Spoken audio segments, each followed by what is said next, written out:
বানাই দেন। সেটা দিবে 100 টাকা।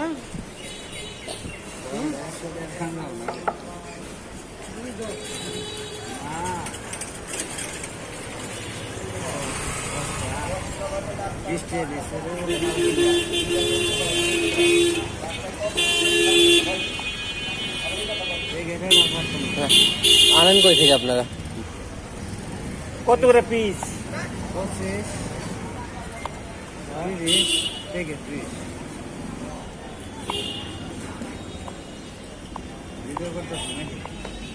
আপনার কাটাটা ভালো লাগতেছে না? আপনারা তুলতেছেন, আপনারা নিলে পারমিশন নিতাম। আর আমি আপলোডও করবো না, এমনি দেখার জন্য।